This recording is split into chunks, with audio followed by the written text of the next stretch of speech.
So hi everyone, here's another video about nutrition psychology. So remember, if you're in Helsingfors, every Tuesday starting October 22nd, 5 p.m. I will offer a lecture.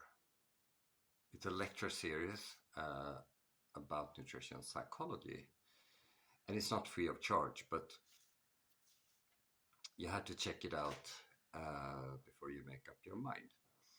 Uh, the reason for doing that, of course, is because I'm a psychological scientist who also knows something about how nutrition influences mental health. And in Finland, mental issues is a huge thing. Most depression in EU, most Alzheimer cases per capita on the planet, and the Brain Foundation predicts that 50% of the women and 33% of the men over 45 will contract a serious brain disease. I hope they're wrong. And I believe that this has to do with food and nutrition. And of course, this is a tricky question. Now, in this case, nutrition psychology also deals with how the way we think influence our beliefs in food. And this is not a very serious issue, but on this page on Facebook, which is called My Finnish, I Love My Finnish Heritage, a post reads, traditional Finnish meatballs with mashed potatoes and lingonberry jam. And is that true? Long story short, no. And I went in to discuss that with people, and I experienced the mental health issues that is prevalent in Finland because people went bananas over the fact that meatballs and mashed potatoes originate from Sweden. So it came to Finland when Finland was the eastern part of the Swedish kingdom. So here's the backstory. We start with potatoes. It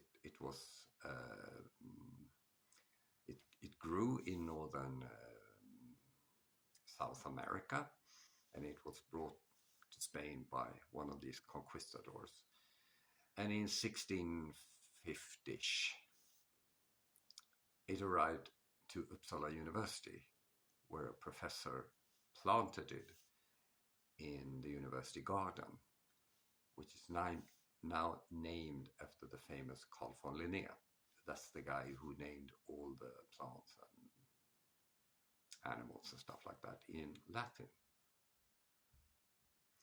Now, about 100 years later, meatballs, köttbullar, was mentioned for the first time.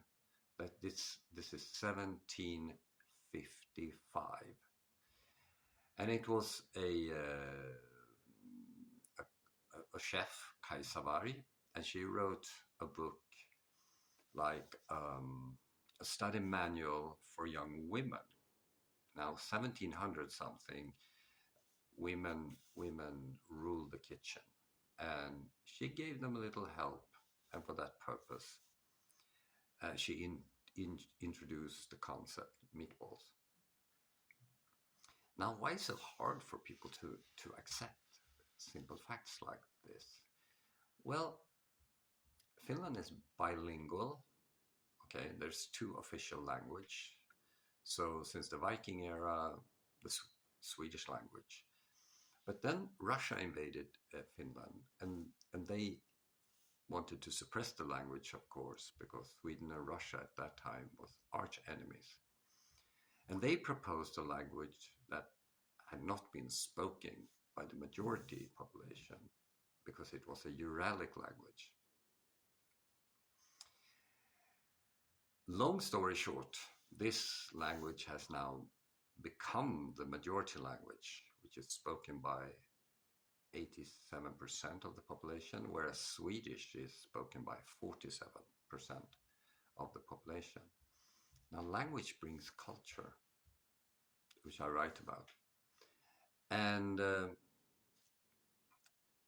kids who grew up in the Uralic-Finnish tradition, they actually been taught a different history about Finland compared to the kids who was brought up as Swedish speaking.